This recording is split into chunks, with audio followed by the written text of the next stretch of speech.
पिछले कई महीनों से मैं एक ट्रेंड नोटिस कर रहा हूँ मतलब लिंक्डइन पर। और आपने भी ये ट्रेंड नोटिस किया होगा कि जब भी आप जॉब्स के लिए अप्लाई करते हैं, जब भी आप जॉब ढूंढते हैं, ऑनलाइन आप अप्लाई करते हैं किसी जॉब पोर्टल पर जैसे लिंक्डइन या नौकरी पर, तो ये होता ये है कि आप शॉर्टलिस्ट नहीं होते, आप सिलेक्ट नहीं होते, मतलब इंटरव्यू के लिए कॉल भी नहीं आता आपको एचआर का। मैं उसके पीछे का आपको रीज़न बताऊंगा और अपने रेज्यूमे को एआई का इस्तेमाल करके फिक्स कैसे करना है। इस पर एक वीडियो पहले मैं बना चुका हूँ, बट मैं एक बार और इसको आपको बताना चाहूँगा। तो उसी पर ये वीडियो होने वाला है। और तो चलिए अब हम वीडियो को शुरू करते हैं। सो होता यह है कि आप जॉब के लिए अप्लाई करते हैं और आपको जॉब के लिए इंटरव्यू के लिए कॉल तक नहीं आता। मतलब मतलब 10 कंपनीज में आप अप्लाई करते हैं, मतलब बहुत रेयरली ऐसा होता है कि एक कंपनी से आपको कॉल आता है। उसके पीछे का रीज़न ये है कि आजकल जो एमएनसीज है, जो बड़ी बड़ी कंपनीज के एचआरस है, वो एक टेक्नोलॉजी का इस्तेमाल करते हैं रेज्यूम स्क्रीनिंग के लिए, प्रोफाइल स्क्रीनिंग के लिए, शॉर्टलिस्ट करने के लिए कैंडिडेट्स को। तो उस टेक्नोलॉजी को हम कहते हैं एटीएस। तो एटीएस का फुल फॉर्म है एप्लीकेंट ट्रैकिंग सिस्टम। तो होता यह है कि ये जो एटीएस सिस्टम जो ये यूज़ करते हैं उसमें मतलब पूरा का पूरा सिस्टम ये ऑटोमेट कर देते हैं ताकि इनको खुद को हार्ड वर्क ना करना पड़े, जो कि सही भी है अपनी जगह। बट यहाँ पर होता यह है कि जब ये एटीएस को जिम्मेदारी देते हैं तो एटीएस सिर्फ उन्हीं रेज्यूमेस को, उन्हीं प्रोफाइल्स को शॉर्टलिस्ट करता है जिसमें जिस रेज्यूमे में उसको कीवर्ड्स दिखते हैं उस प्रोफाइल के रिलेटेड, उस जॉब रोल के रिलेटेड। सो यही एक रीज़न है, प्राइमरी रीज़न, की जिसकी वजह से आपको, अगर आप जॉब सर्चर है, जॉब सीकर है, तो आपको जॉब के लिए कॉल क्यों नहीं आ रहे, उसके पीछे का ये प्राइमरी रीज़न है। और कई सारे रीज़न है, और बट सबसे प्राइमरी रीज़न यही है। तो सबसे पहले मैं आपको ये बताऊंगा कि अपने रेज्यूमे को फिक्स कैसे करना है और अपने रेज्यूमे को इस कदर कैसे बनाना है कि वो रेज्यूमे जो है शॉर्टलिस्ट हो इंटरव्यूज़ के लिए और ज़्यादा से ज़्यादा आप इंटरव्यूज़ दे पाओ। तो और एक हैक भी मैं आपको बताऊंगा इस में। तो चलिए हम अपने फ़ोन में चलते हैं और मैं आपको स्टेप बाय स्टेप एक एक चीज़ मैं आपको बताऊंगा। सो अभी हम आ चुके हैं मेरे सेल फोन में, चैट जीपीटी में हम आ चुके हैं। तो सबसे पहले स्टेप आपको ये करना है कि आपको अपना रेज्यूमे मतलब एक सर्टेन फॉर्मेट में आपको लिखना है। जस्ट नॉर्मली आपको टाइप करना है सारे डिटेल्स। जैसे मैं आपको एक नॉर्मल फॉर्मेट बताता हूँ। जैसे सबसे पहले आ जाता है आपका नाम, फिर आप कहाँ से हो ये आ जाता है, आपका फ़ोन नंबर, आपका ईमेल आईडी, बेसिक डिटेल्स आपके आ जाते हैं। अगर आपका कोई वेबसाइट है, कोई ऑनलाइन पोर्टफोलियो है, तो उसका लिंक आप डाल सकते हो। फिर आता है आपका प्रोफेशनल समरी, जो कि आपके बारे में बताना चाहिए। ये करियर ऑब्जेक्टिव के बराबर ही होता है ये।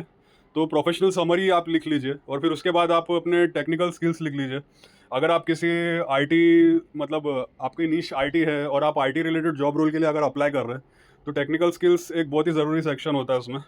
और फिर आ जाता है आपका प्रोफेशनल एक्सपीरियंस। तो प्रोफेशनल एक्सपीरियंस में आपको अपने एक्सपीरियंस के बारे में लिखना है, एंड देन आपको मतलब इस सीक्वेंस में लिखना है कि लेटेस्ट एक्सपीरियंस आपको पहले लिखना है और फिर उससे प्रीवियस एक्सपीरियंस आपको बाद में लिखना है। तो ऐसे आपने जितनी कंपनीज के लिए काम किया है तो उसको मतलब बैकवर्ड सीक्वेंस में आपको लिखना है, मतलब लेटेस्ट पहले लिखना है और फिर उसके बाद का आपको बाद में लिखना है। तो ये हो गया, एंड देन आ जाता है आपका प्रोजेक्ट्स। तो ये सेक्शन बहुत ही इंपॉर्टेंट होता है। जैसे अगर आप किसी वेब डेवलपर के लिए, ऐप डेवलपर के लिए, Android developer, data analyst, data scientist, अगर ऐसे रोल्स के लिए अगर आप अप्लाई कर रहे हैं, तो प्रोजेक्ट्स भी बहुत एक इंपॉर्टेंट सेक्शन होता है, क्योंकि ये सेक्शन बताता है कि आपने प्रैक्टिकली कौन कौन से प्रोजेक्ट्स किए हैं। तो ये आपके पोर्टफोलियो को बताता है, आपके पोर्टफोलियो को स्ट्रांगली रिप्रेजेंट करता है ये सेक्शन। और फिर एक सेक्शन आ जाता है आपका एजुकेशन का। एजुकेशन में आपको इन डेप्थ जाने की ज़रूरत नहीं है।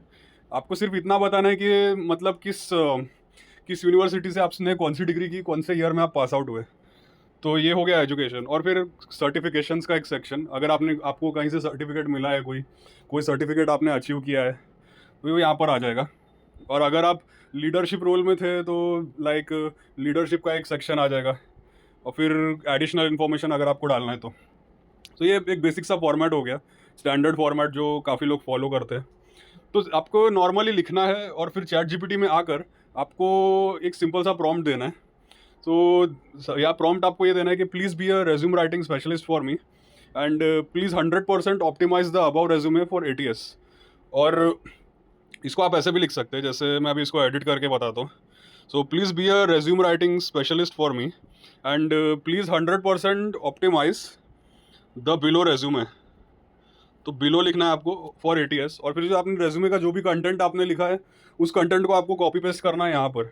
और फिर आपको ये एरो पे क्लिक कर देना है, एंड तो जैसे ही आप ये स्टेप फॉलो करेंगे तो एक प्रॉम्प्ट से क्या होगा, आपका रेज्यूमे जो है एटीएस ऑप्टिमाइज्ड हो जाएगा। मतलब एटीएस एप्लीकेंट ट्रैकिंग सिस्टम के लिए मतलब कंपैटिबल हो जाएगा और बहुत आसानी हो जाएगी उस सिस्टम को आपके रेज्यूमे को शॉर्टलिस्ट करने में और आपको सिलेक्ट करने के लिए, प्रोफाइल स्क्रीनिंग के लिए। तो जैसे कि आप देख सकते हैं कि ये प्रॉम्प्ट देने के बाद एक सिस्टमैटिक वे में उसने मेरे रेज्यूमे को लिखा है चैट जीपीटी ने।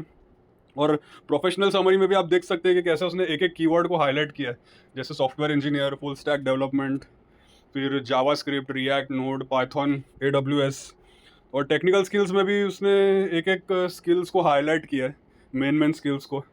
और प्रोफेशनल एक्सपीरियंस भी इस तरह से लिखा है कि मतलब बहुत ही क्रिस्प हो और बहुत ही मतलब इस कदर हो कि बस एक स्कीमेबल पैटर्न में, एक प्रेजेंटेबल पैटर्न में उसने लिखा है।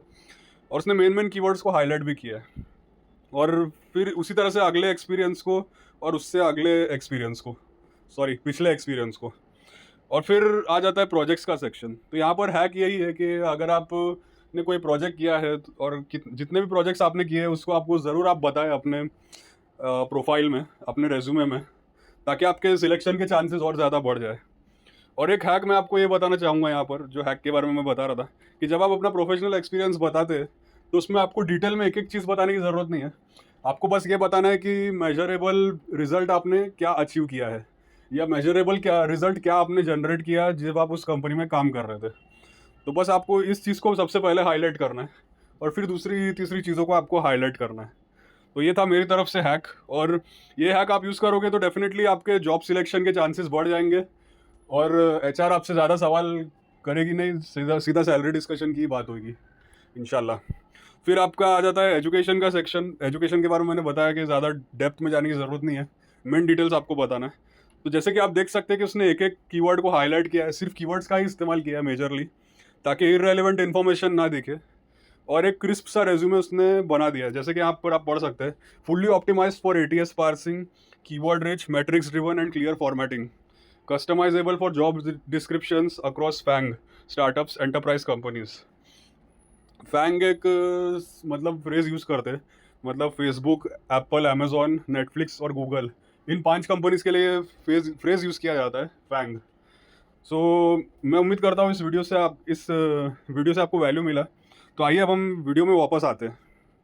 जैसे कि मैंने आपको 2 हैक्स बताया कि आप अगर आपने कोई प्रोजेक्ट्स किए हैं, कितने भी प्रोजेक्ट्स हो, चाहे 2 हो, 3 हो, 4 हो, तो उन प्रोजेक्ट्स को आप ज़रूर बताइए अपने रेज्यूमे में, ताकि आपका एक स्ट्रॉन्ग पोर्टफोलियो दिखता रहे और आपकी सिलेक्शन के चांसेस बढ़ जाए। दूसरा हैक ये है कि जब आप प्रोफेशनल एक्सपीरियंस अपना बताते हैं तो आप उसको मतलब मेजरेबल आउटकम आपने क्या अचीव किया है उस कंपनी के लिए, उस कंपनी में रहते हुए, उस जॉब रोल में रहते हुए, और मेजरेबल रिजल्ट आपने क्या जनरेट किया है। तो इस चीज़ पर ज़्यादा फोकस कीजिए। इन 2 चीज़ों से ये होगा कि आपके सिलेक्शन के चांसेस और ज़्यादा बढ़ जाएंगे और HR को आपसे ज़्यादा सवाल जवाब करना नहीं पड़ेगा। और डायरेक्ट फिर क्या होता है, चांसेस बढ़ जाते हैं कि सैलरी डिस्कशन की बात हो। तो इन हैक्स को यूज़ करने से ये फ़ायदा होता है। तो मैं उम्मीद करता हूँ इस वीडियो से आपको वैल्यू मिला होगा और इस वीडियो से आपको फ़ायदा पहुँचा होगा। सो अगर आपको ये वाला वीडियो पसंद आया, इस वीडियो को आप लाइक कीजिए और कमेंट सेक्शन में मुझे बताइए आपके सजेशंस, आपके रिकमेंडेशंस।